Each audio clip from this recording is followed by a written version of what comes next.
दोस्तों, आज के समय में भारत बहुत ही तेजी के साथ डिजिटल क्रांति के रूप में उभर रहा है और कुछ युवा इस डिजिटल क्रांति को समझते हुए नए नए बिजनेस स्टार्टअप करने की कोशिश कर रहे हैं और स्टार्टअप के माध्यम से लोगों की छोटी छोटी परेशानियों का हल निकाल रहे हैं। जहां पहले हम सभी छोटे और बड़े सामान खरीदने के लिए बाजार में भागदौड़ करते थे, वहीं आज हम अपने घर बैठे ऑनलाइन इंटरनेट के माध्यम से ऑर्डर देके कुछ भी सामान घर पर मंगा सकते हैं। इसी कड़ी के रूप में ऑनलाइन फूड ऑर्डर करना आज के समय में फैशन बन चुका है, क्योंकि स्विगी और जोमैटो की तरह ही कई सारी कंपनियों ने खाना ऑर्डर करने का प्रोसेस इतना आसान कर दिया है कि आप अपने शहर के किसी भी अच्छे रेस्टोरेंट से अपनी पसंद का खाना मंगवा सकते हैं। लेकिन आज हम बात करने वाले हैं स्विगी कंपनी के बारे में, जिसने अपने स्टार्टअप के कुछ ही वर्षों में इतनी लोकप्रियता हासिल करी कि आज सभी की जुबान में वह छाई हुई है। तो चलिए बात करते हैं कैसे स्विगी की शुरुआत हुई।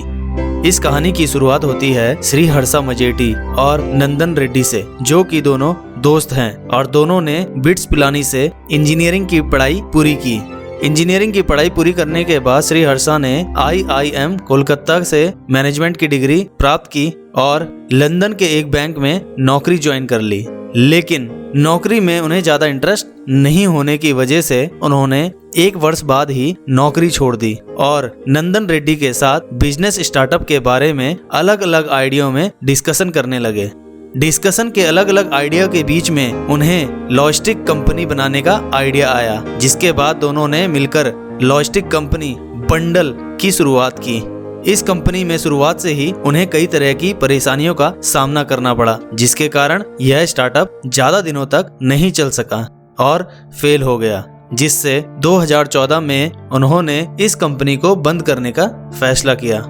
हालांकि यहाँ पर नंदन रेड्डी और श्री हर्षा मजेटी दोनों ही काफी दुखी हुए, लेकिन हार न मानते हुए उन्होंने इसी कॉन्सेप्ट से जुड़ा हुआ कोई और स्टार्टअप करने का सोचा और काफी रिसर्च के बाद उन्हें ऑनलाइन फूड डिलीवरी बिजनेस का आइडिया आया और अगस्त 2014 में उन्होंने अपने इस आइडिया को हकीकत में बदलते हुए स्विगी की शुरुआत बेंगलोर शहर से की।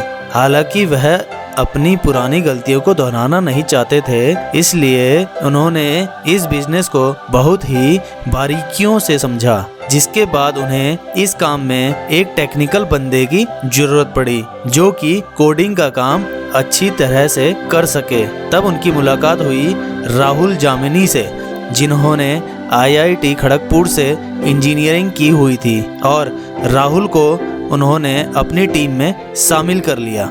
शुरुआत में स्विगी के पोर्टल में केवल 25 रेस्टोरेंट और 5 डिलीवरी बॉय ही थे, लेकिन 2015 में स्विगी के बिजनेस का कॉन्सेप्ट इन्वेस्टर्स को काफी पसंद आया, जिसके बाद स्विगी को $2 मिलियन की फंडिंग मिली। फिर इसी तरह से आगे चलकर धीरे धीरे बढ़ते हुए स्विगी के साथ 5000 रेस्टोरेंट्स और जुड़ गए और 2020 में स्विगी से 50,000 से ज़्यादा रेस्टोरेंट जुड़ चुके हैं और 1,30,000 डिलीवरी बॉय स्विगी कंपनी के लिए काम कर रहे हैं। एक रिपोर्ट के अनुसार स्विगी हर महीने 50 मिलियन ऑर्डर कस्टमर्स तक पहुंचा रही है। बेंगलोर शहर के छोटे से एरिया से शुरू होने वाला यह बिजनेस भारत के लगभग 300 से ज़्यादा शहर में अपने पैर जमा चुका है। स्विगी कंपनी की कमाई का 30% हिस्सा लोगों के द्वारा दिए गए ऑर्डर से आता है।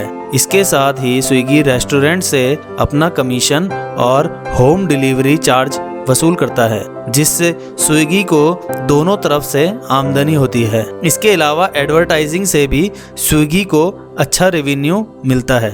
2017 में स्विगी के स्टार्टअप को द इकोनॉमिक टाइम्स के अवार्ड से नवाजा गया।